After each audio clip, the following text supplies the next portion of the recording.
What's going on, everybody? Thank you as always for checking in. Today I want to talk calories, I want to talk fat loss. More specifically, I want to talk cardio and the way it relates to the other two. Okay? Cardio is not a good choice when you want to lose weight. Cardio is not the key to fat loss. I could end the video right now. It's super simple, but it's very complex because we have a lot of stigmas around all three of those things that I mentioned, around calories, around fat loss, and around cardio, especially running being probably the most popular form of cardio. A lot of people do it. I hear very often, I want to lose weight, so I'm going to start running. I'm running to make up for the calories that I had. I want to drop fat, that's why I run. If you don't exercise at all, if you have never exercised, if you've taken a long layoff from exercising, and you jump on the cardio deck and you start running, or you go out and you pound that pavement, more than likely, yes, you are going to lose some fat. But from a long-term perspective, it's not going to work. Not very well anyway. The reason for this is the way that our bodies are set up.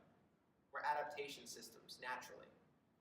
Which means what we do consecutively, consistently, and over time, we become more efficient at. We adapt to whatever stressors we place on ourselves. For instance, if I have never ran before and a mile seems like a lofty goal for me, and I just work on trying to get to a mile every other day for a month, running a tenth of a mile, a quarter mile, half a mile. After a while, I start running that mile, and then I continue to run that mile feels easier. My body's adapted to running the mile. Same thing goes with 3 miles, the same thing goes with 10 miles. Now, where the pendulum begins to swing from that perspective is our bodies will actually begin to break down a little bit if we put too much pounding into our body, right? Marathon runners don't run a marathon every other day. It's too much for the body, but that's another topic on injury prevention and what happens when you put too much force into your body or your mechanics aren't quite right. What I really want to talk about is how running, how most cardio machines aren't going to give you the fat loss benefit that you're looking for. And it's because of this concept of being an adaptation system ourselves. Now, what happens with cardio when you're deconditioned, when you haven't been doing it very much, very often, or for a very long time, is that our bodies kick into gear the idea that we have to work more. So some of that stored energy, known as fat, has to be used to give us that extra boost of energy with our extra steps, the extra calories we're burning, the extra effort we're putting in. If our bodies are in a calorie deficit and we start running and that's all we're doing, we're going to lose some weight. We'll lose some fat, we might lose some muscle as well, but for sure the weight could come off. After a while, our body gets used to the half-hour running that we do. So naturally, what do? We run for 45 minutes. Or we run faster. Or we run faster for longer. Now our bodies have adapted to, let's say, half an hour, 2 miles in half an hour. Now we're going to run 2 miles in 25 minutes. Or we're going to run for half an hour, but we're going to go farther. We're putting more effort in, we're putting more time in. And that's a linear way of looking at it. We put in more effort, we get more return. Unfortunately, that's never ending. At some point, once your body begins to adapt to running, from a fat loss perspective, we're going to have to continue to go farther or go harder. I don't know about all of you. I sure as hell don't want to think about fat loss and think, well, today I got to run for 4 hours. I don't have a choice. It's the only way I can lose fat now. We have other opportunities to lose that fat. We can lift weights. We can do different forms of activity, whether that's yoga or Pilates or some type of weightlifting like bodybuilding or powerlifting. We can hit different modalities of cardio if we want to. Row machines, we can do the Aerodyne bike. We have opportunities to change things. Tell our bodies not to adapt just yet.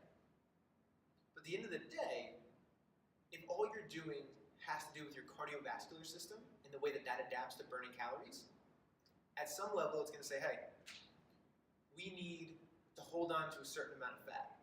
We need to hold on to a certain amount of fat because we are always going to have to put out fat. So we don't want to spend it all. So the fat energy that we're spending needs to be used efficiently. At the beginning, just a couple minutes ago, when we're talking about not having run at all and only being able to run maybe a mile, fat had to come off because we needed that energy. Now we're efficient at it. Now we don't need to use our extra storage, our extra stored energy known as fat, to do that mile. Now we got to run 2 miles to need fat until we get used to that 2 miles. You see what I'm saying? It's very linear, and there aren't enough positives to negate the amount of effort and the amount of efficiency that you're losing by running to lose fat. Not to mention, if you ever look at long distance runners, and you can Google and you'll see examples of distance runners versus sprinters all the time, distance runners don't hold on to a lot of muscle. Not a lot of muscle at all. They'll actually expend that muscle because their body gets so efficient at running that muscle begins to fall off, knowing that it's energy dense, it needs a lot of energy to produce force and to carry along. So the body drops off that muscle saying, we're using too much energy to keep that on. We're using too many calories. So we can't do that to the point where we begin to lose muscle, or it's negating the concept of losing fat. I want to summarize, I want to make this easier to understand, just in case I just lost you in that. If you begin running, you will begin to lose weight, whether that is fat or muscle or both. When your body becomes more efficient at running, your body will use less fat to do that run until you make it longer or faster, or both. As you continue to run, your body will realize that muscle takes energy just to sustain on your body, so it will start to drop off that muscle. You'll start to lose muscle. But you will hold on to fat because you've told your body that you may push the envelope with that cardio ability and need to burn that fat later. So your body's going to become efficient with the fat it's using and hold on to fat for later on. It's as simple as that. The amount of calories you're having, the nutritional lifestyle that you've chosen, the modalities of your exercise, the ability to put on muscle, to build muscle, to become less calorie efficient, which is really what we want if we want to burn off fat. We want as little effort as possible to burn as much fat as possible, right? That's our goal, to lose fat. All of these things have more benefit than simply running and running and running until it all falls off. It's not going to fall off. I understand there's a lot of stigma around it. I understand that it's kind of complicated. But I really hope that this helps. Maybe get somebody off the treadmill.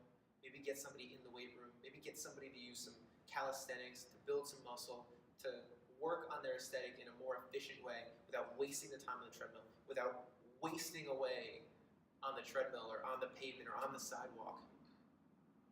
If you enjoy running, do it. If you have a race, go for it. If this is something you want to do it. But if your goal is to lose fat, the treadmill is not the place for you. Not long term. Shouldn't be your primary source of fat loss because it's not the most efficient form of fat loss. If you guys have any questions, any comments, or just want to tell me that this was helpful, shoot any comments you have below or hit me up on Instagram at JCodeFit. Thank you so much for tuning in. I'll talk to you next time.